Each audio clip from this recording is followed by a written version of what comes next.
Hanya dengan Rp15.000 per bulan, Anda telah turut berpartisipasi dalam menyebarkan dakwah bersama Tarbiyah Sunnah. Barakallahu fikum. Assalamualaikum warahmatullahi wabarakatuh. Innal hamdalillah hamdan katsiran tayyiban mubarakan fihi kama yuhibbu rabbuna wa yardah. Asyhadu an la ilaha illallah la syarika lah wa asyhadu anna Muhammadan abduhu wa rasuluhu la nabiyya ba'dah. Qala Allah Ta'ala fi kitabil karim a'udzu samii'il alim minasyaitonir rajim. Ya ayyuhalladzina amanu taqullaha haqqa tuqatih wa la tamutunna illa wa antum muslimun. Ya ayuhan nasu taqu rabbakum alladhi khalaqakum min nafsin wahidah wa khalaqa minha zawjaha wa bassa minhuma rijalan katsiran wa nisaa'a wattaqullaha alladhi tasaaluna bihi wal arham innallaha kana 'alaikum raqiba. Ya ayyuhalladzina amanu taqullaha wa qulu qawlan sadida yuslih lakum a'malakum wa yaghfir lakum dhunubakum wa may yuti'illaha wa rasulahu faqad faza fawzan 'azima amma ba'd. Fa inna khairal kalami kalamullah wa khairal huda huda Muhammad sallallahu alaihi wasallam wa syarrul umuri muhdatsatuha wa kullu muhdatsatin bid'ah wa kullu bid'atin dhalalah wa kullu dhalalatin finnar. Bapak-bapak dan ibu-ibu, ikhwan maupun akhwat, para pendengar dan pemirsa yang bergabung bersama Tarbiyah Sunnah Media di 1476 AM-nya ataupun melalui media-media sosial yang dimiliki oleh Tarbiyah Sunnah Channel di YouTube, Facebook, dan Instagramnya. Yang semoga Allah Subhanahu wa Ta'ala senantiasa lindungi kita semua, ya, baik dunia dan akhirat kita, jaga kesehatan kita, baik diri kita dan semua orang yang kita cintai, amin. Pada kesempatan pagi menjelang siang di hari ini, kita akan melanjutkan kembali tentang lebih tepatnya watak atau karakter kaum Yahudi dari kalangan Bani Israel di masa mereka hidup bersama Nabi Musa alaihissalatu wassalam. Yang bisa jadi karakter ini terus ada pada hari ini, ya. Dan bisa jadi pula, dan mungkin, dan dalam kenyataan mungkin sangat banyak di antara kaum muslimin yang juga meniru, ya, perilaku mereka tersebut. Hal ini didasarkan pada sabda Nabi SAW yang diriwayatkan oleh Imam Tirmidzi, bahwasanya beliau bersabda, la tattabi'anna sunana man kana qablakum shibran bi shibrin wa dhira'an wa dhira'in hatta la dakhal jardabin la dakhaltumuha. Sesungguhnya kalian akan mengikuti cara beragama orang-orang sebelum kalian, sejengkal demi sejengkal, sehasta demi sehasta. Dan bahkan bila sampai mereka memasuki lubang biawak sekalipun, kalian pun akan mengikutinya. Artinya sesulit apapun kerusakan, ya, kerusakan yang terjadi dengan kondisi yang sulit. Dan digambarkan lubang biawak itu adalah lubang yang sangat susah karena bentuknya zigzag. Maka bila cara beragama mereka seperti itu pun, kalian juga akan mengikutinya. Qalu, para sahabat bertanya, ya Rasulullah, ayahud wan nasara, apakah mereka ini adalah kaum Yahudi dan Nasrani? Dan beliau disebutkan Warum dan juga kaum Romawi. Qala faman, maka Rasul mengatakan, ya siapa lagi kalau bukan mereka? Maka ketika kita membahas ayat-ayat yang berkenaan dengan watak kaum Yahudi di surah Al-Baqarah ini, maka berdasarkan hadis yang kita sebutkan tadi, maka watak ini pun akan banyak diadopsi, diikuti dan dituruti oleh kaum muslimin. Dan semoga Allah Subhanahu wa Ta'ala yang melindungi kita dari keburukan-keburukan ini. Amin Allahumma amin. Baik. Al-Baqarah 80 dan Syekh Muhammad bin Sulaiman menyatukannya dengan ayat 81 dan 82 sebagai satu kesatuan dari penjelasan beliau. Masih menjelaskan tentang, ya, watak kaum Yahudi. Ya, ini berkaitan dengan apa? Dengan keimanan mereka akan hari akhirat dan juga nasib yang akan mereka alami berdasarkan penjelasan Allah Jalla wa'ala. Allah berfirman di Al-Baqarah 80-nya, wa qalu lan tamassana an-naru illa ayyaman ma'dudah. Mereka berkata, kami ini tidak akan neraka menyentuh kami kecuali hanya beberapa hari saja. Hanya beberapa hari saja. Maksudnya apa? Maksudnya nanti kalau giliran kami sudah selesai, maka berikutnya digantikan dengan Rasul dan orang-orang beriman. Enak ya? Enak betul mereka membuat skema gitu kan tentang ya nasib mereka, dan bahkan mereka berdusta, bahkan Rasul dan muslimin pun akan juga memasukinya. Maka pernyataan mereka tersebut Allah bantah dengan memerintahkan kepada Rasulnya Nabi kita Muhammad sallallahu alaihi wasallam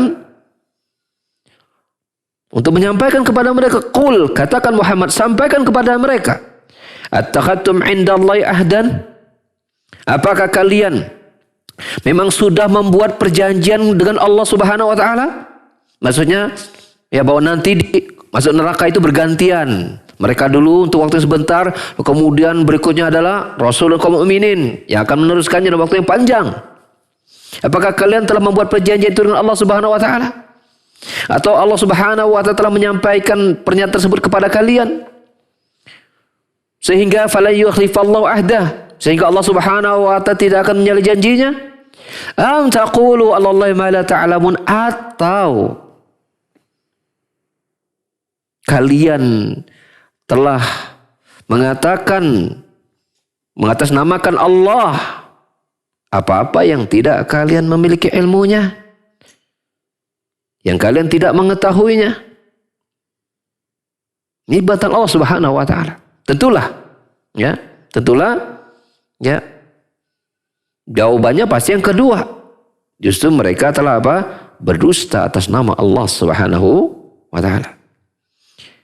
Maka kemudian Allah Subhanahu wa taala memberikan ancaman bahwa nanti kelak mereka akan begini keadaannya. Kata Allah Subhanahu wa taala, bala man kasaba sayyi'atan wa hata bi khati'atuh fa ulaika sabun nar fi khalidun. Tidaklah demikian, barang siapa yang melaksanakan keburukan dan dosanya telah melingkupinya, dia tenggelam dengan dosa-dosa tersebut. Artinya tidak ada satu pun pahala bagi dirinya. Ini menunjukkan apa? Dosa ini adalah dosa kesyirikan. Kata Syekh Sa'di demikian. Maka mereka itulah ashabun nar. Para penghuni neraka, di dalamnya mereka akan kekal selama-lamanya. Lalu Allah Subhanahu wa taala menjelaskan salah satu sifat dari Al-Quran adalah al-masani, yaitu sering menjelaskan dalam ayat yang berdekatan dua keadaan yang bertolak belakang. Ketika ayat-ayat yang kita bacakan berkenan dengan kaum kafirin, musyrikin dan nasib mereka di neraka, maka kemudian Allah sambung dengan ayat yang berkenan dengan kaum mukminin dan keadaan mereka yang bahagia di akhirat. Al-Baqarah 82-nya Allah berfirman, walladzina amanu wa 'amilus shalihat ulaika ashabul jannati hum fiha khalidun. Dan orang-orang yang beriman dan beramal saleh, mereka itulah para penghuni surga yang mereka kekal di dalamnya. Yang mereka kekal di dalamnya. Kafir musyrikin neraka kekal di dalamnya.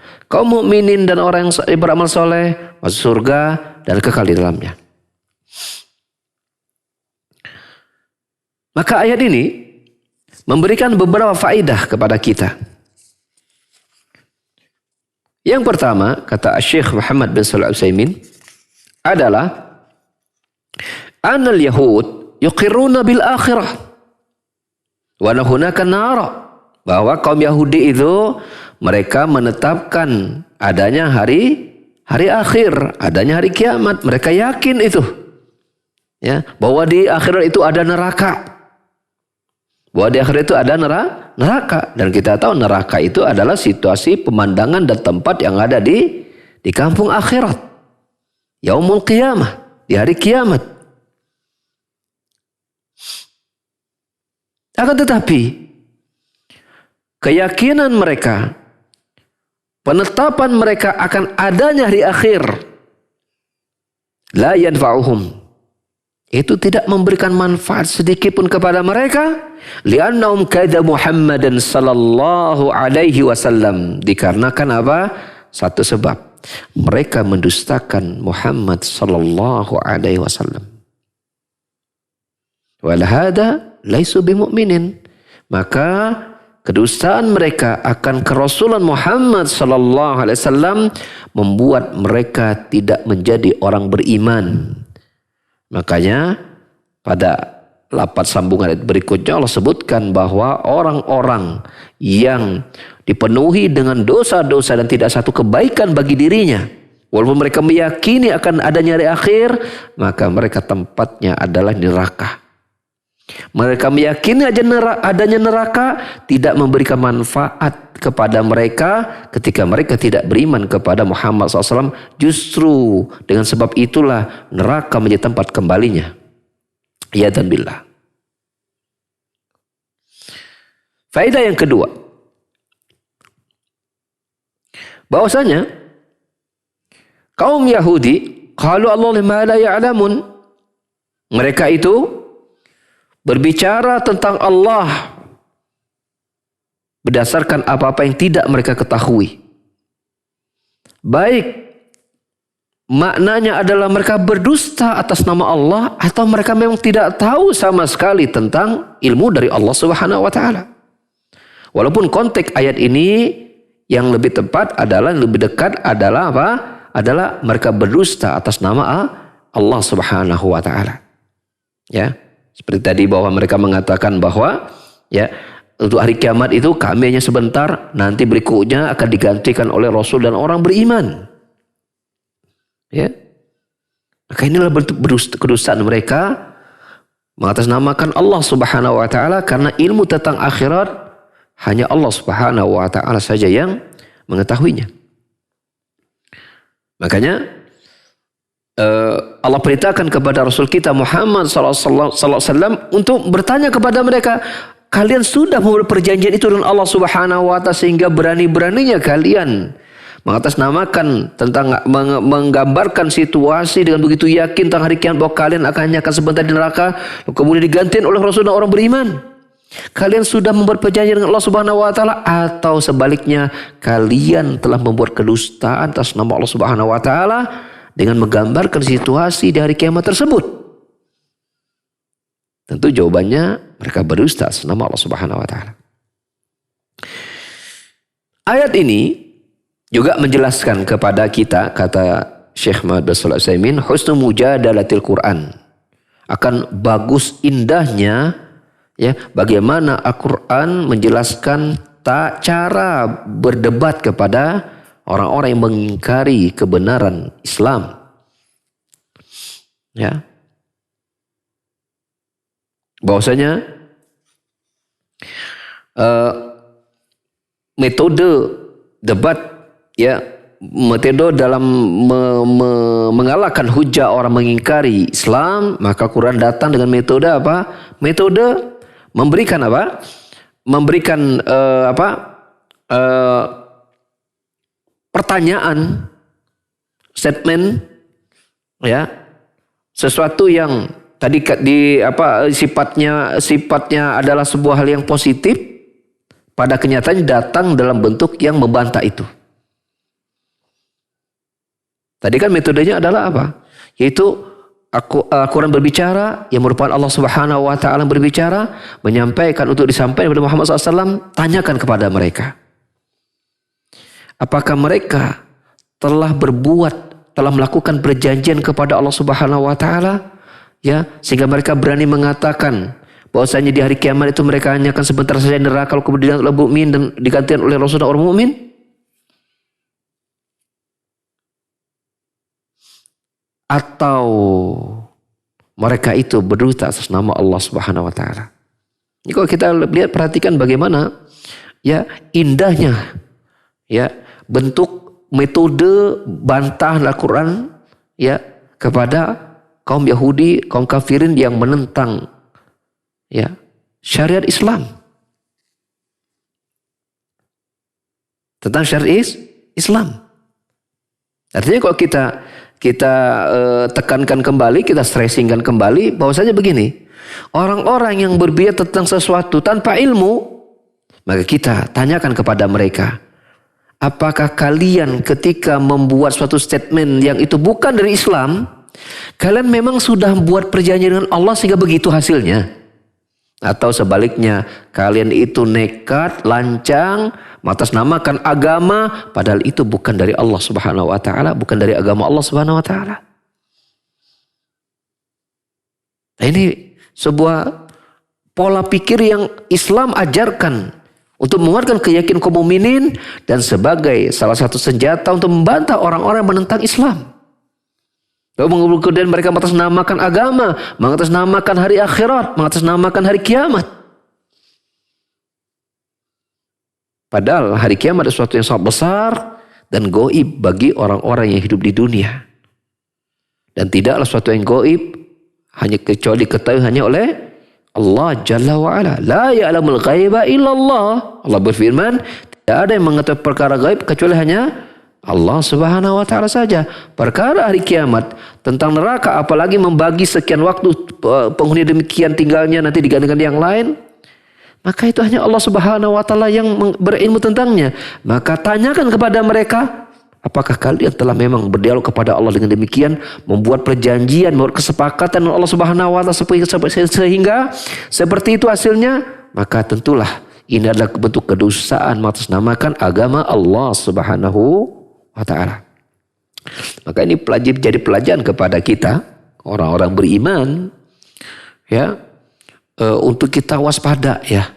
Jangan sampai kita berperilaku seperti mereka, kaum Yahudi yang berani lancangnya mereka mengatasnamakan Allah Subhanahu wa taala, berdusta atas Allah Subhanahu wa taala dalam perkara apapun dari agama Allah Subhanahu wa taala, yang mengada-ada dan sedemikian seterusnya.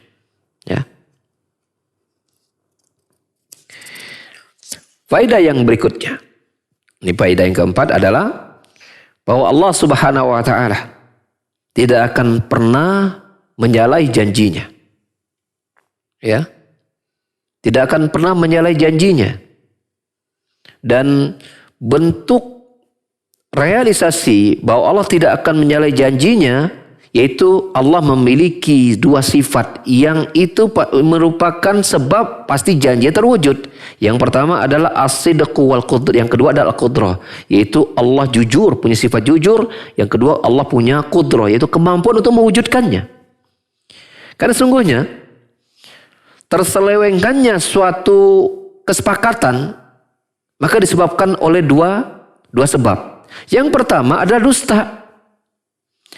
Ya, berjanji akan mewujudkan ini, ternyata hanya sekedar ucapan doang. Kalau bahasa kita apa? Omdoknya hanya omong doang. Janji saja tanpa bukti. PHP ya, bahasa lainnya PHP, betul. Atau imma dia ya jujur dengan ucapannya, tapi ternyata kemampuan tidak dimiliki. Maka tidak akan terwujud suatu ya kesepakatan yang sudah dibuat. Imma digagalkan dengan apa? Dengan kedustaan, dia berkhianat, mendustakan perjanjian telah dibuat, atau imma dia jujur tapi apa? Tidak memiliki kemampuan untuk mewujudkannya. Adapun Allah Subhanahu wa taala, bila Allah telah berjanji, maka Allah benar dalam ucapannya dan pasti akan terwujud. Kenapa? Karena Allah qadirun ala kulli syai. Karena Allah Maha berkuasa atas segala sesuatu. Ya, tidak ada satupun la yamna'ullah syai'un. Tidak satupun yang dapat ya menahan Allah Subhanahu wa taala. Bahkan Allah lah yang mu'ti wal mani. Allah yang menahan, Allah yang memberi. Ada urusan Allah Subhanahu wa taala, maka semuanya di bawah ya kekuasaan dan kehendak Allah Jalla wa ala. Maka dari situ kalau kita berbicara tentang Allah berbicara tentang kenikmatan surga dengan berbagai macam kenikmatannya di dalamnya dan diperuntukkan bagi orang bertakwa, pasti itu akan dimasuki dan dialami serta dinikmati oleh orang-orang yang bertakwa ketika mereka memasukinya. Sebut sebaliknya ketika Allah menceritakan tentang neraka dengan berbagai macam kengerian dan penderitaannya, itu pun pasti akan terjadi dan dialami oleh para penghuni neraka yang memasukinya. Demikian juga janji-janji Allah Subhanahu wa taala ketika hidup kita di dunia, baik berupa manfaat bagi orang-orang yang soleh ataupun mudarat bagi orang-orang yang ya berbuat kufur dan maksiat. Itu pun pasti akan terjadi. Ya. Seperti misal, ya Allah berfirman dalam surah Ar-Ra'd ayat ke-28. Walladzina tatma'anna qulubuhum bi dzikrillah, ala bi dzikrillah tatma'innul qulub. Dan orang-orang yang hatinya tenang dalam mengingat Allah Subhanahu wa taala, berzikir kepada Allah Subhanahu wa taala. Dan demikianlah, ingatlah, sesungguhnya hati itu hanya akan tenang bila hati itu apa? Berzikir, mengingat Allah Subhanahu wa taala. Ini janji Allah bukan? Janji Allah. Dan pasti terwujud tidak? Terwujud. Maka siapapun yang orang ingin hatinya tenang, yang ingin hatinya damai, jauh dari galau dan kegelisahan, maka kembalikan jiwa dan hatinya kepada Allah Subhanahu wa taala sebagai pemilik hati, karena Allah telah menjanjikan siapapun yang hatinya terikat kepada Allah Subhanahu wa taala, Allah akan berikan ketenangan kepada dirinya di dunia sebelum nanti dia mendapatkan ketenangan di yaumil qiyamah. Nah, kita harus yakin itu. Ya. Sehingga ayat itu juga berisi peringatan bagi siapapun yang kemudian hatinya jauh terikat dari Allah Subhanahu wa taala, ya, longgar hatinya dari mengingat Allah Subhanahu wa taala, lalai dari berzikir kepada Allah, maka disitulah Allah akan berikan hukuman dia di dunia sebelum di akhirat berupa apa? Berupa kegelisahan hati, ya, berupa kegalauan jiwa, berupa penderitaan hidup, walaupun ya hiasan-hiasan, ornamen-ornamen dunia dia miliki berupa harta, jabatan, kedudukan, kekuasaan dan semisalnya. Tapi ketika itu tidak diikat dengan ibadah kepada Allah Subhanahu wa taala, maka selama itu pula hati pemilik hati tersebut akan selalu gelisah. Itu di dunia. Dan Allah Subhanahu wa taala bila telah mewujudkan janji-janjinya di dunia, maka bagaimana mungkin Allah tidak mewujudkannya di yaumil qiyamah? Logika kita kan begitu. Kalau di dunia saja sudah terjadi, bagaimana mungkin Allah berkhianat, berdusta, ya, kemudian menyalahi janjinya di yaumil qiyamah? Ya dan billah. Ya, tidak mungkin Allah memiliki sifat demikian. Faedah yang kelima. Di antara karakteristik kaum Yahudi adalah kebiasaan mereka itu adalah apa? Berbicara ke atas nama Allah dalam perkara yang tidak mereka ketahui. Nah, di sini Syekh Muhammad bin Shalih Al-Utsaimin meluaskan apa pengertian berbicara atas nama Allah tanpa ilmu. Apa saja itu contoh-contohnya? Satu, kata beliau, yatadamman al-qawlu alaihi fi ahkami wa fi dzati wa sifatih. Ya. Yaitu yang pertama, yaitu berdusta, berbicara tentang tanpa ilmu dalam apa? Dalam hukum-hukum Allah Subhanahu wa taala. Ini yang pertama. Ya, seperti seseorang menghalalkan atau mengharamkan sesuatu atau mewajibkan sesuatu tanpa ilmu. Ini termasuk ya apa? Berdusta atas nama Allah Subhanahu wa taala. Allah menyatakan haram, dia menyatakan halal, padahal Allah Subhanahu wa taala tidak pernah menetapkan perkara tersebut Atau sebaliknya. Atau dia mewajibkan sesuatu yang tidak Allah wajibkan. Dari mana dia dapat itu? Padahal apakah dia telah Allah mendapatkan wahyu Allah menyampaikan kepada dirinya untuk mewajibkan sesuatu? Maka hati-hati. Seseorang mengatasnamakan agama Allah dan perkara pengharaman, penghalalan atau pengwajiban atau tidak wajibnya sesuatu, mengatasnamakan agama Allah Subhanahu wa ta'ala. Ya. Maka ini termasuk bentuk berbicara atas nama Allah tanpa ilmu. Contoh yang kedua adalah seseorang menetapkan nama dan sifat Allah Subhanahu wa ta'ala yang tidak pernah Allah Subhanahu wa ta'ala tetapkan nama atau sifatnya tersebut.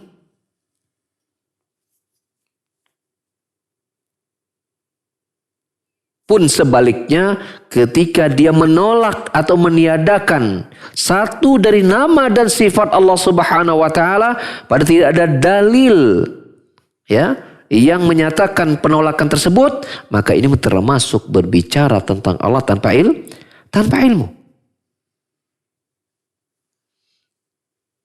Ya, ketika Allah menetapkan bahwa Allah bersemayam di atas arasy, lalu kemudian dia tolak Allah bersemayam di atas arasy. Padahal Allah telah nyata-nyata menyatakan dalam di 7 tempat yang sangat tegas bahwa Allah ada di langit, Allah ada di atas arasy. Ya. Allah bersemayam di atas arasy. Ala wartafa'ah. Allah tinggi di atas arasy. Ya, Ar-Rahman 'alasy istawa di antara surat ayat 5. Allah berfirman demikian bahwa Allah Rahman beristiwa di atas arasy. Ya. Lalu kemudian mereka menolak tanpa dalil. Hanya menggunakan apa? Logika-logika mereka, dan logika itu logika yang lama dan bisa dipatahkan logika lagi. Ketika mereka mengatakan bahwa Allah bersama atas arasy, berarti konsekuensi logikanya adalah berarti apa? Arasy-nya lebih besar daripada Allah, dan berarti Allah membutuhkan arasy untuk tempat dia bersemayam. Maka ini berbicara tentang Allah tanpa ilmu. Karena apa? Karena tidak semua sesuatu yang berada di atas itu berarti yang di bawahnya lebih besar. Atau bahwa yang di atas itu butuh kepada yang di bawah. Apa contohnya?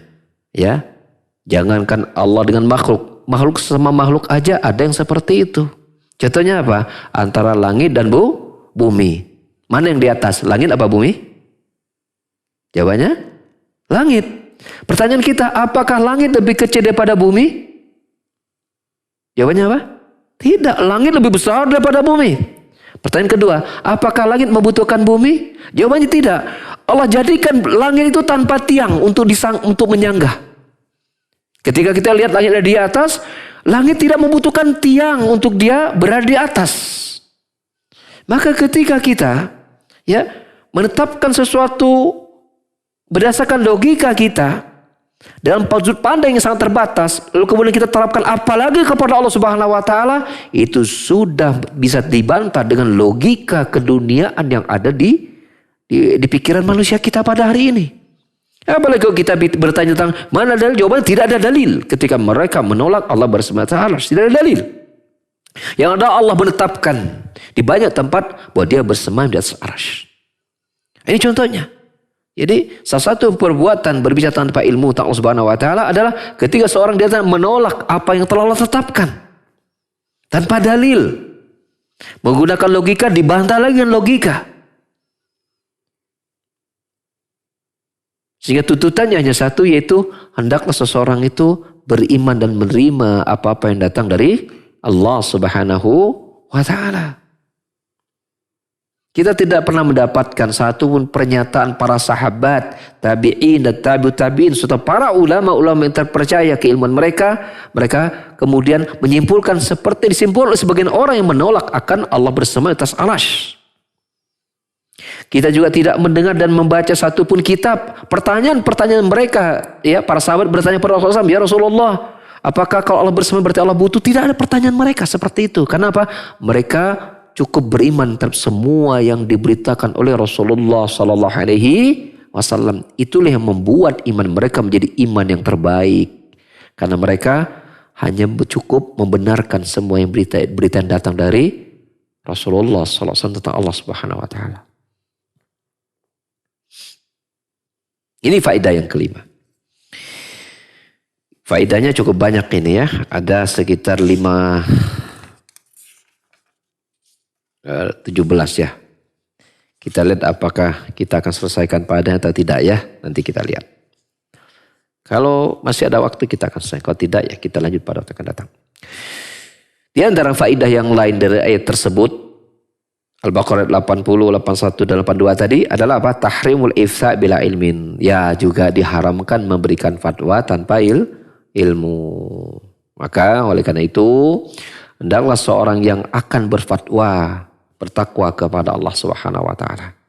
Jangan terburu-buru ya dalam mengeluarkan fatwa. Karena perkara memberikan fatwa perkara yang sangat besar, sangat berbahaya. Ya. Maka bertakwa kepada Allah, berhati-hati ketika memberikan fatwa. Faedah yang lain. Bahwasanya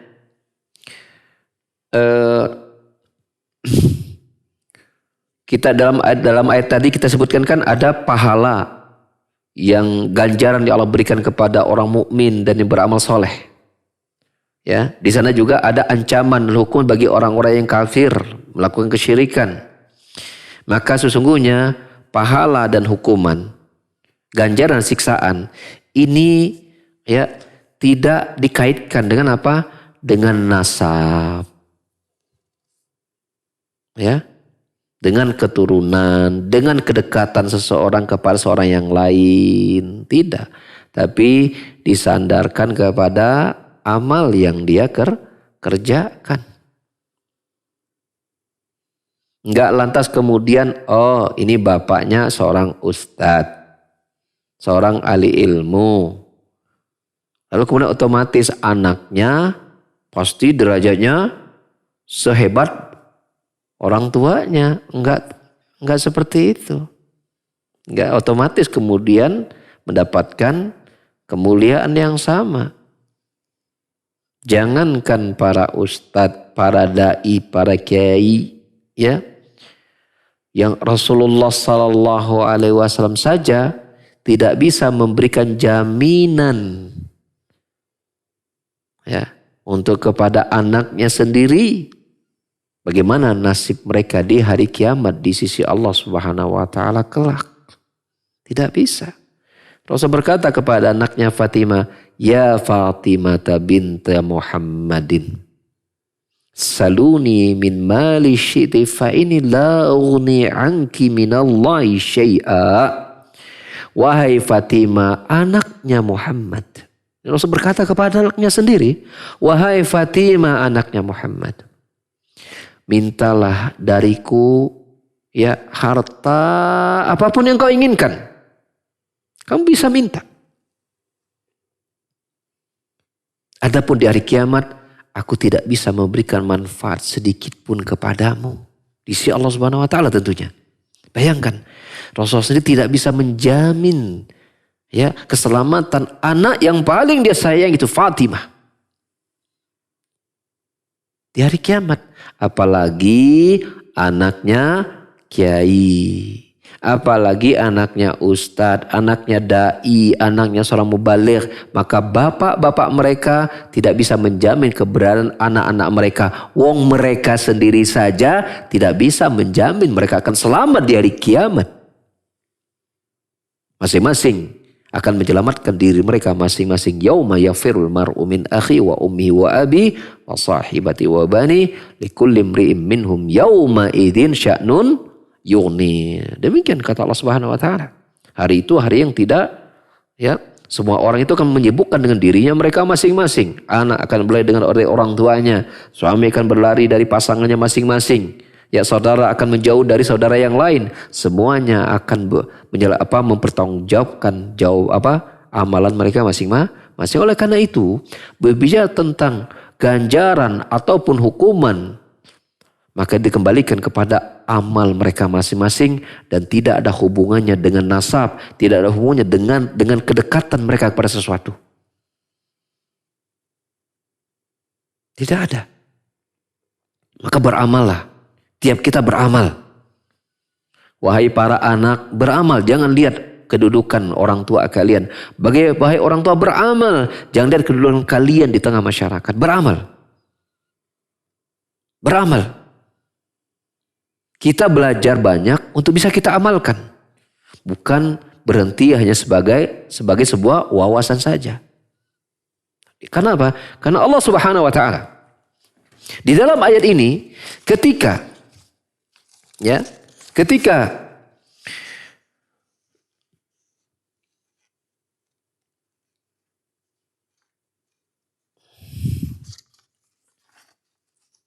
memberikan surga, maka Allah kaitkan dengan dua syarat. Allah menyebutkan apa? Alladzina amanu wa 'amilus shalihat. Ulaika ashabul jannati hum fiha khalidun. Dan orang-orang yang beriman dan beramal soleh. Mengimani saja. Beriman. Menyatakan Allah ada. Beriman. Menyatakan surga neraka benar. Hanya sekedar penetapan. Hanya sekedar pengucapan. Kemudian tidak diikuti dengan amal-amal soleh. Maka ini tidak bermanfaat. Pun sebaliknya, orang-orang yang banyak melakukan amal soleh, melakukan amal-amalan, tetapi dia mengingkari keimanannya kepada Allah pada hari akhir dan mendustakan Rasul, ini pun juga tidak bermanfaat. Bukankah kaum munafikin itu mereka bersama orang-orang beriman melakukan amal? Kaum munafikin bersama orang beriman beramal, tapi tidak disertai dengan iman mereka yang benar kepada Allah dan hari akhir. Tidak disertai dengan iman mereka akan kebenaran kerisal Muhammad SAW. Maka ini juga tidak memberikan manfaat. Maka oleh karena itu, iman kita harus membawa kita kepada amal soleh. Meningkatkan iman dengan cara kita talabul ilmi. Tapi ingat, ketika ilmu itu sudah datang kepada kita, maka amalkan.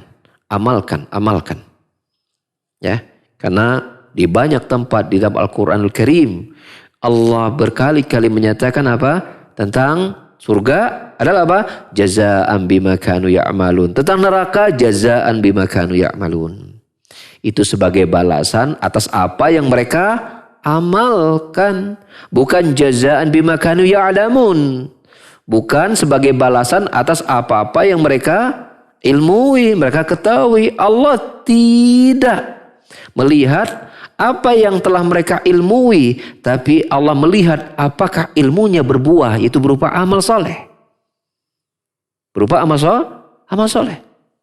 Nah, ini sebenarnya pelajaran yang berharga buat kita, bahwa kita harus terus belajar, karena belajar pun bagian dari ibadah. Dan ingat, setelah kita belajar, kita harus banyak amalkan dari apa yang kita ilmui tersebut.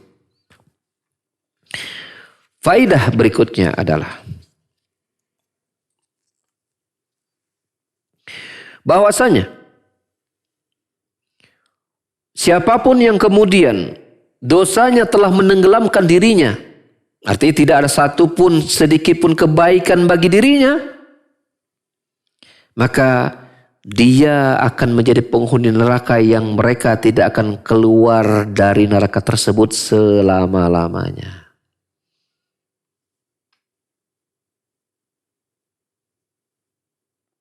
Dan ini perbuatan yang seperti ini hanya satu, yaitu kekufuran dan kesyirikan.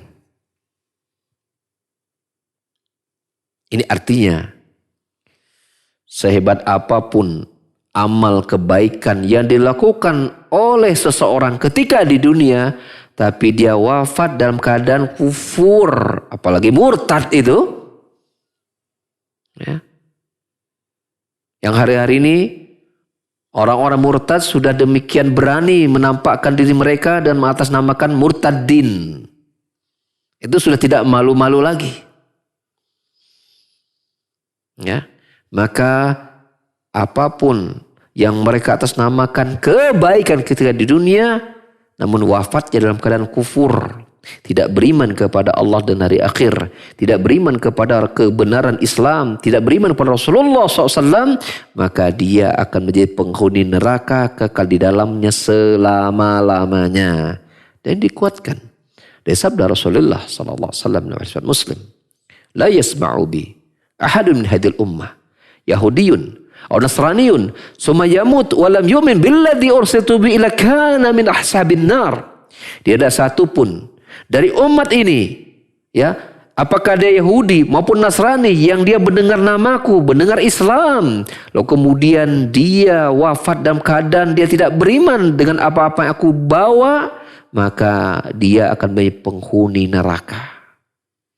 Itu ucapan Rasul. Bahwa Rasul telah memastikan, dan itu pasti dari Allah Subhanahu wa taala, siapapun yang wafat dalam keadaan dia tidak beriman kepada Allah dari akhir, wafat dalam keadaan tidak muslim, tidak Islam, pasti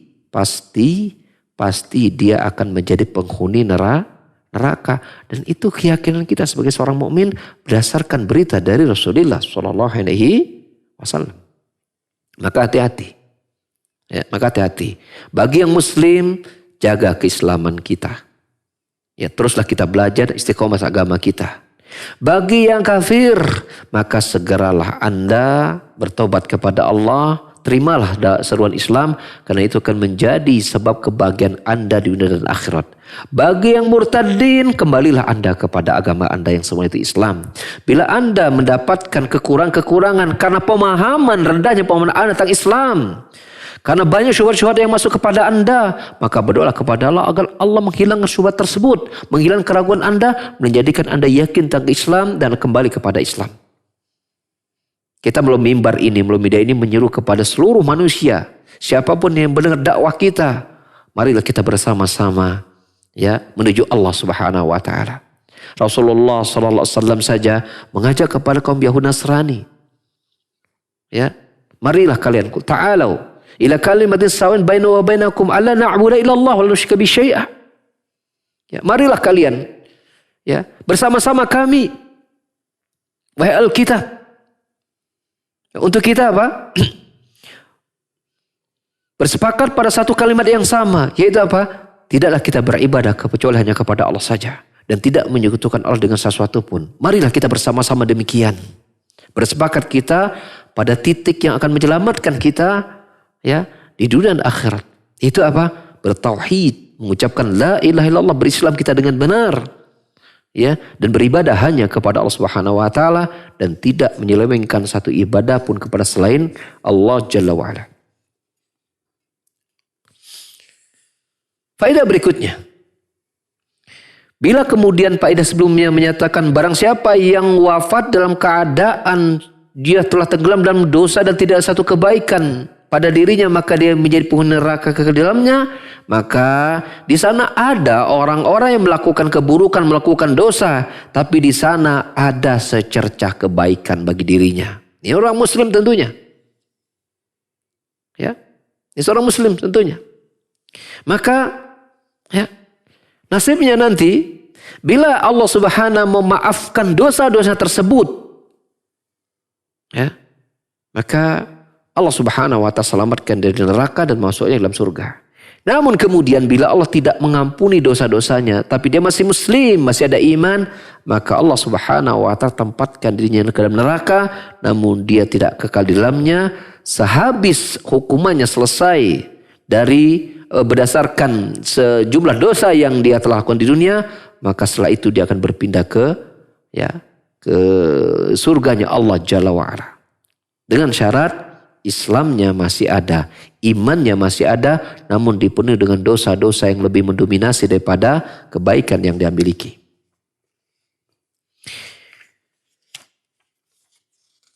Faedah yang berikutnya adalah bahwasanya ayat tersebut tentu menetapkan tentang adanya neraka, dan itu adalah tempat abadi bagi orang-orang yang kafir. Ya. Dan kekalnya penghuni neraka bagi orang kafir ini memang sifatnya abadi. Sifatnya abadi. Ya, sifatnya abadi. Dan Allah menyebutkan penegasan abadan. Abadan itu di beberapa tempat. Bahwa orang-orang kafir Allah akan ampuni. Mereka akan kekal di neraka di dalamnya abadan. Itu diantaranya surat An-Nisa 168, 169. Ya, surah Al-Ahzab ya, di ayat 64, 65. Kemudian surat Jin di ayat 23. Ya, kita baca soal jin saja. Allah berfirman, "Wa may ya'sillahu wa rasuluhu fa inna lahu naru jahannam khalidina fiha abada." Sungguhnya orang-orang yang berbuat maksiat kepada Allah dan Rasulnya, dia kufur kepada Allah dan Rasulnya, maka dia baginya neraka jahanam, dia kekal di dalamnya abada, selama-lamanya. Ini ayat-ayat yang secara tegas Allah menyatakan ketika orang-orang kufur musyrikin masuk dalam neraka, maka dia akan selama-lamanya ada di tempat tersebut. Ya dan billah.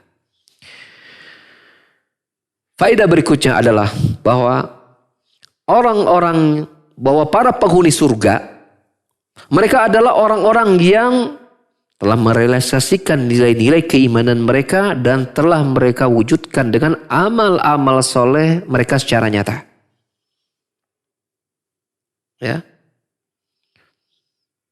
Dan tidaklah suatu amal dikatakan saleh. Ini penting ini. Bagi yang sudah tahu, kita murojaah. Dan bagi yang belum tahu, maka perhatikan baik-baik. Bahwa suatu amal hanya dikatakan saleh, makbul, diterima oleh Allah Subhanahu wa taala, lulus dan bermanfaat buat pelakunya bila dia telah mengumpulkan dua perkara. Apa itu? Yang pertama adalah keikhlasannya dan dia beramal itu hanya untuk Allah Azza wa Jal. Syarat yang kedua, awal mutaba'atu li Rasul sallallahu alaihi wasallam. Itu apa? Dalam prakteknya, dalam tata caranya, dalam pemilihan tempatnya, dalam jumlah dan waktunya, dalam bentuk dan jenisnya, maka dia tepat mengikuti apa yang ada pada diri Rasulullah sallallahu alaihi wasallam. Jadi ikhlas dan mutaba'ah karena Allah dan mengikuti Rasul sallallahu alaihi wasallam. Ya. Nah, ini dasarkan pada ucapan Allah sendiri. Misalnya Allah, ya, di antaranya Allah berfirman dalam hadis qudsi, Allah berkata, "Ana Allah syuraka an syirki. Man amila amalan asyraka fi ma'i ghairi taraktu wa syirkahu." Aku, kata Allah, adalah zat yang paling tidak membutuhkan tandingan, yang paling tidak membutuhkan sekutu. Maka siapapun, maksudnya dari hamba-hambanya tentunya, yang melakukan satu amalan saja, yang dalam amalan tersebut dia menyekutukanku dengan selainku, kata Allah dalam amalan tersebut, maka aku akan tinggalkan dirinya dan sekutunya. Artinya Allah tidak membutuhkan amalan yang dilakukan oleh seorang hamba yang di dalamnya ada penyekutuan kesyirikan kepada Allah Subhanahu wa taala, walaupun orang itu telah bersusah payah melakukannya. Banyak amal-amal kesyirikan yang itu bukan amalan yang mudah, tapi sifatnya syirik. Maka lelahnya mereka dalam beramal tersebut tidak Allah butuhkan. Kalau istilah bahasa kita di Bandung ini adalah apa istilahnya? Capek gawe, teka pakai. Kalau tambahan Ustadz kita menyambungkan apa? Barejeng diteke gitu kan. Jadi sudah lelah bekerja, beramal, tapi tidak diterima. Bahkan diteke artinya bahkan mendapatkan dosa. Sudah lelah beramal dengan amal kesyirikan, bukan saja tidak Allah terima, bahkan berujung kepada ancaman neraka. Bila dia tidak bertaubat di dunia. Maka rugi. Adapun dalil bahwa mengikuti Rasulullah SAW adalah ucapan Rasul sendiri. Man amila amalan la sa'alahu fawarad. Barang siapa yang melakukan suatu amalan apa saja yang tidak ada perintah contohnya dari kami, maka amalan itu tertolak. Jadi amal itu bagaimana melihat perintah Rasul sudah ada atau tidak. Kalau sudah ada perintah contohnya kerjakan. Kalau tidak ada maka hukumnya berhenti diam, jangan bergerak, jangan beraktivitas, jangan melakukan amalan apapun kalau tidak ada contoh. Jadi jangan dibalik dan mengatakan kenapa nggak boleh, kan nggak ada larangannya. Nah kan gitu. Sebagian orang kan berdalih kenapa ini nggak boleh? Ini kan amalan baik. Emang mana larangannya? Maka kalau berdasarkan hadis ini, logikanya bukan begitu. Logikanya adalah mana contohnya dari Rasul? Mana perintahnya dari Rasul? Karena Rasul mengatakan, bila tidak ada perintahnya, tidak ada contohnya, maka tertolak. Berarti ketika sebuah amalan itu tidak ada contoh dari Rasul, tidak ada perintahnya, kembali kepada ucapan Rasul, dia amalan yang tidak diterima oleh Allah Subhanahu wa taala. Maka oleh karenanya, sebelum kita beramal, kita bertanya, kita belajar, ini amalan Rasulullah lakukan atau tidak.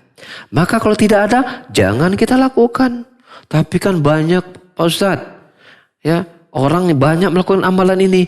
Maka ingat oleh kita, kelak pada hari kiamat itu, kita itu akan datang kepada Allah sendiri-sendiri. Amalan kita akan ditanya sendiri-sendiri. Ingat oleh kita, Allah tidak bertanya mengapa kita berbeda dengan banyaknya manusia. Tetapi Allah akan bertanya mengapa kita menyelisih Rasul Sallallahu Alaihi Wasallam. Itu Allah akan tanya. Seorang sahabat bernama Abu Qatadah radhiyallahu anhu, dinukil perkataannya oleh Al-Imam Ibnu Qayyim rahimahullah dalam kitabnya Ar-Risalah At-Tabukiyah. Kelak pada hari kiamat, setiap orang itu akan ditanya oleh Allah Subhanahu wa taala tentang dua perkara.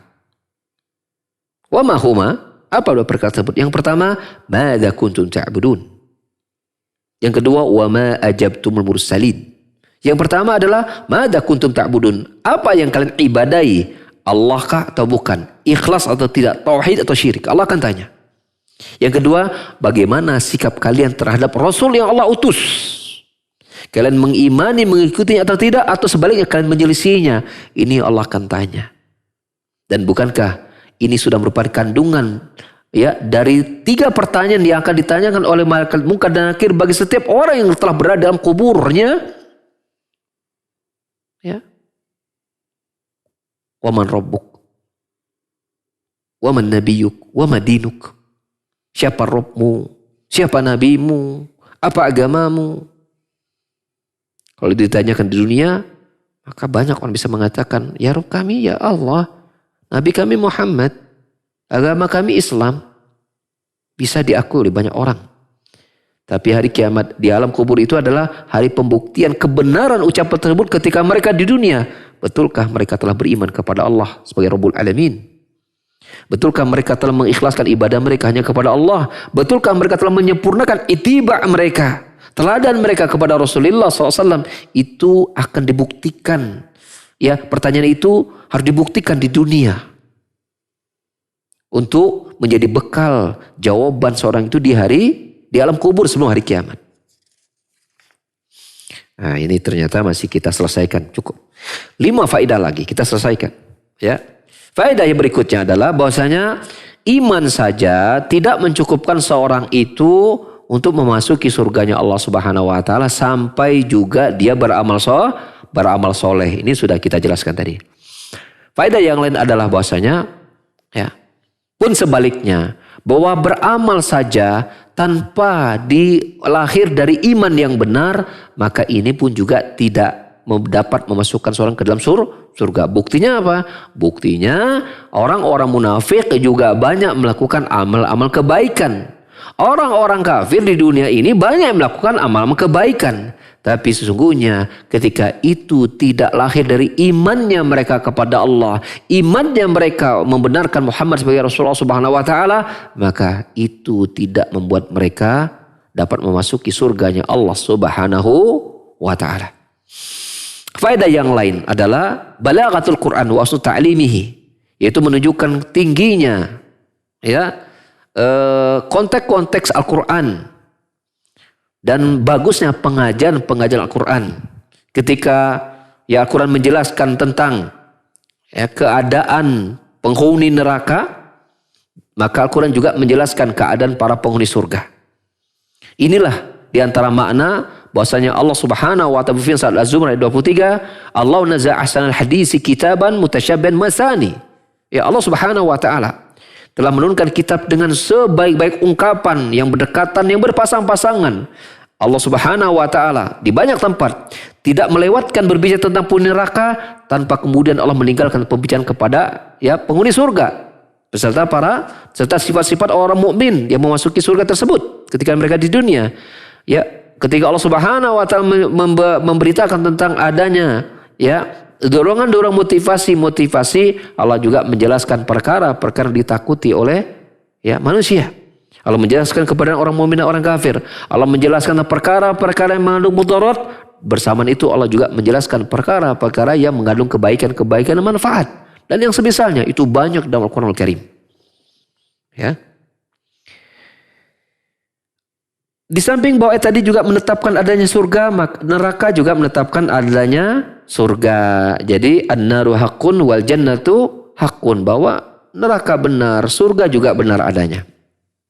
Dan yang terakhir faedah dari ayat tersebut Al-Baqarah 80, 81, 82 tadi, yaitu bahwasanya penghuni surga mereka akan kekal di surga di dalamnya selama-lamanya. Akan kekal di surga selama-lamanya. Jadi seseorang yang sudah memasuki surga tidak akan pernah keluar dari surga selama-lamanya. Seorang yang masih masuk neraka bila dia masih mukmin, masih ada keimanan dalam hatinya, maka dia tidak kekal neraka selama-lamanya kecuali bila imannya telah tercabut dari akarnya, kecuali bila dia telah berstatus kafirin, murtadin, musyrikin, maka dia akan kekal di neraka selama-lamanya. Maka oleh karena itu hendaklah kita merealisasikan firman Allah Subhanahu wa taala dalam surat Ali Imran ayat 102. Allah berfirman, "Ya ayyuhalladzina amanu taqullaha haqqa tuqatih wa la tamutunna illa wa antum muslimun." Wahai orang-orang yang beriman, bertakwalah kalian kepada Allah dengan sebenar-benarnya takwa. Berjuang menjadi orang bertakwa selama hidup, dan jangan kalian wafat kecuali dalam keadaan kalian Islam, berserah diri kepada Allah. Wafatnya dalam keadaan tetap baik keislamannya. Karena Karena ketika di dunianya dia telah mengisi hari-harinya dengan kejujurannya dan bertakwa kepada Allah, dengan dia istiqomah di atas keimanan, keislaman dan amal-amal soleh mereka ketika di dunia, dan itu menjadi penghantar ujungnya menjadi tetap muslim. Maka kata Ibnu Katsir rahimahullah taala ketika menafsirkan ayat itu, kata beliau, "Man 'asha 'ala syai' mata 'ala syai' wa man mata 'ala syai' bu'isa 'alaihi." Barang siapa hidupnya di atas kebiasaan sesuatu, maka dia akan mati dalam kebiasaan tersebut dan dia akan diwafatkan dalam keadaan kematiannya tadi. Maka orang-orang yang ketika di dunianya dia rajin bertalbiyah, ketika sampai dia melaksanakan umroh dan haji, maka wafatnya dalam keadaan dia berihram dan dia dibangkitkan karena dia bertalbiyah di hari kiamat. Orang-orang yang hidupnya dekat dengan Al-Quranul Karim, banyak membaca Quran, maka wafatnya di depan mushaf dan Allah bangkitkan dia dengan keadaan dia begitu mulia. Orang-orang yang hidupnya memamurkan masjid Allah Subhanahu wa taala, sebentar dalam masjid, insya Allah wafatnya di dalam beribadah di masjid Allah Subhanahu wa taala. Pun sebaliknya, naudzubillah, orang-orang yang hidupnya biasa dengan sesuatu yang tidak bermanfaat, mengandung dosa dan mudarat, maka dia bisa diwafatkan dengan keadaan su'ul khatimah, dan kita berlindung kepada Allah dari perkara-perkara yang demikian. Ya, demikian ikhwas sekalian kajian kita pada hari ini. Kita cukupkan. Barangkali kalau ada masuk pertanyaan dipersilakan. Kita buka sesi tanya jawab untuk beberapa waktu. 5-10 menit ya. Baik, kami ucapkan jazakumullahu khairan kepada Ustaz Abu Umar Indra yang telah menyampaikan materi tadi dari tafsir surat Al-Baqarah dari ayat 80 sampai dengan 82.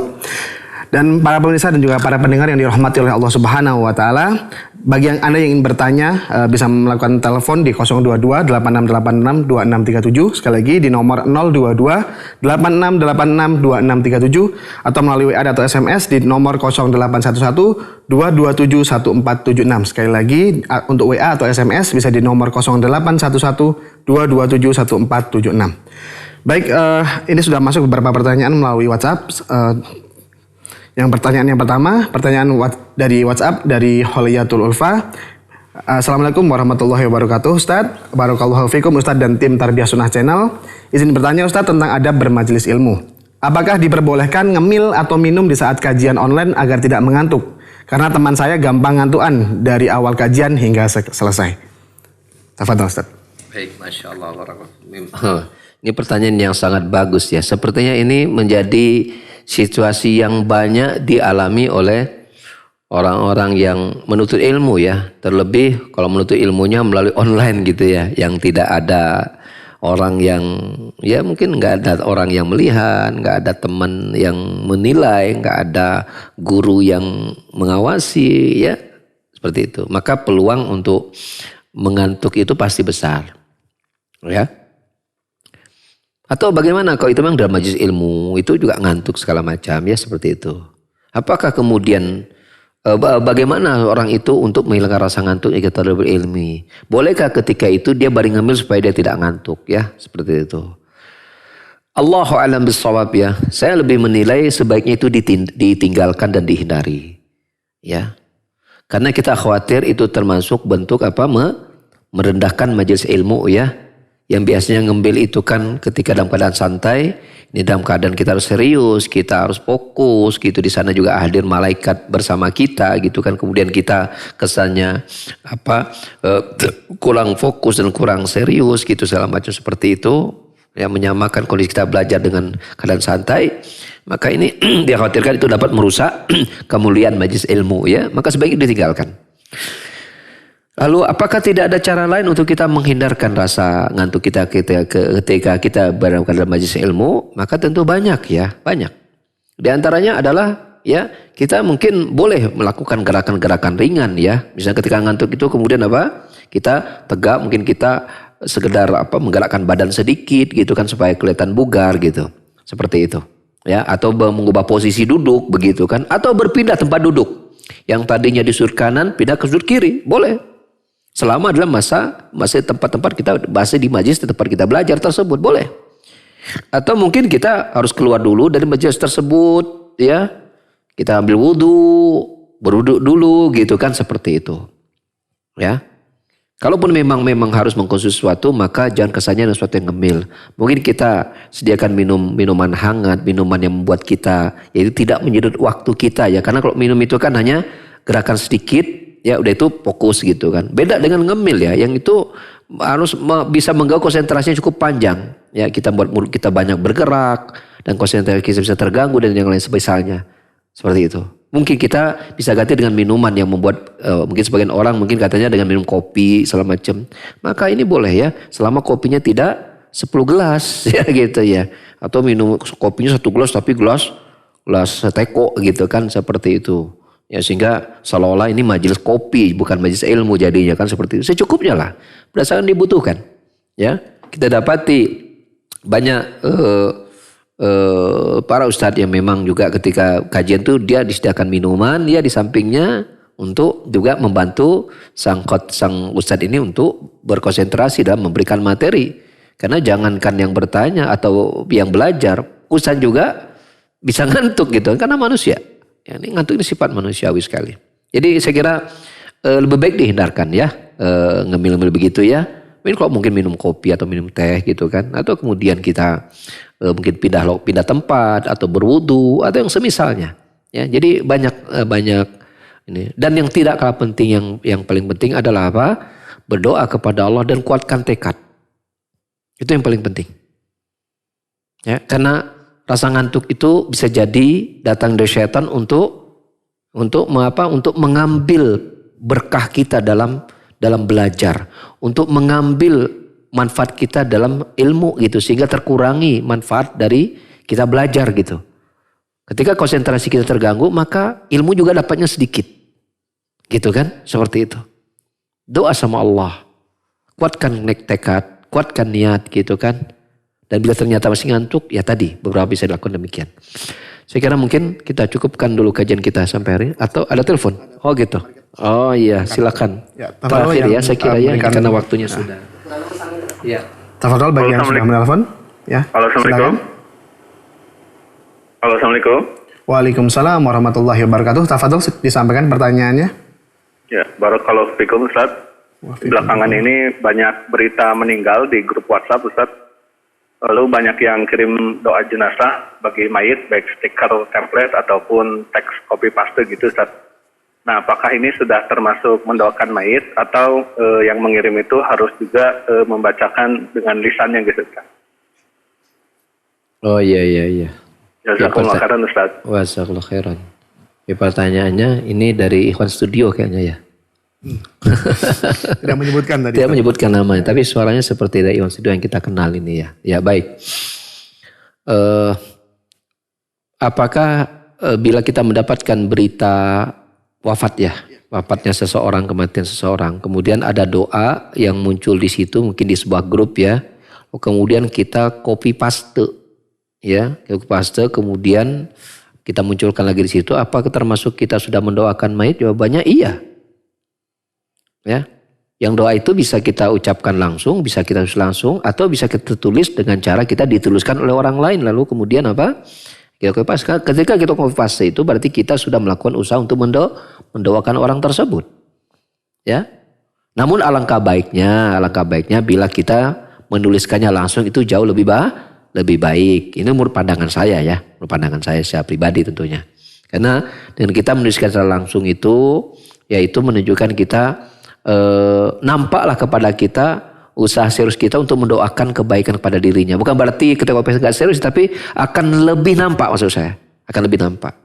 Ya, bagi kita betul-betul ingin mendoakan kebaikan buat dirinya seperti itu, tanpa mengurangi adanya kebaikan orang yang melakukan copy paste tadi kan seperti itu. Ya. Dan ini barangkali yang bisa saya sampaikan tentang copy paste tadi ya, dan mendoakan. Walaupun begitu kita pun boleh sambil copy paste kita juga ya mendoakan ya saudara kita gitu dengan doa tadi yang kita bacakan, yang udah kita copy paste kita bacakan lagi boleh. Allahumma ighfir lahu warhamhu, ya Allah berikanlah ampunan buat dirinya, sayangilah dirinya ya, dan seterusnya gitu kan. Seperti itu. Karena apa? Karena kata Nabi SAW, tidaklah seorang muslim berdoa untuk saudaranya, ya, itu tanpa saudaranya mengetahui dia sedang didoakan, kecuali malaikat akan berdoa untuknya walaka bimslin. Semoga Allah Subhanahu wa taala, ya, semoga engkau mendapatkan serupa apa yang kau doakan untuk saudaramu. Begitu. Jadi artinya ketika kita berdoa kepada saudara kita, mungkin tidak tertulis, tapi dengan lisan kita tahu dan Allah mendengar doa kita, maka itu jauh, itu bertambah baik lagi itu ya, cara kita mendoakan kebaikan untuk saudara kita yang sudah wafat tadi. Demikian. Jadi kalau bicara tentang yang terbaik seperti apa, tulis sendiri, kemudian kita juga berdoa bahkan tanpa dia ketahui, kita mendoakan kebaikan untuknya, ampunan untuk dirinya ketika dia wafat tadi. Kenapa? Karena Allah Subhanahu wa taala akan mengutus malaikat dan mendoakan kita mendapatkan kebaikan sebesar apa yang kita minta untuk saudara kita tadi. Ini jauh lebih baik, ya. Itu jauh lebih baik. Ini yang bisa kita kaji pada hari ini. Semoga Allah Subhanahu wa taala ya senantiasa berikan selalu kepada kita kebaikan dunia dan akhirat, dan melindungi kita dari berbagai macam keburukan dunia dan akhirat kita. Amin Allahumma amin. Subhanakallahumma hamdik, asyhadu an la ilaha illa anta astaghfiruka wa atubu ilaik. Wa akhiru da'wana alhamdulillahi rabbil alamin. Assalamualaikum warahmatullahi wabarakatuh.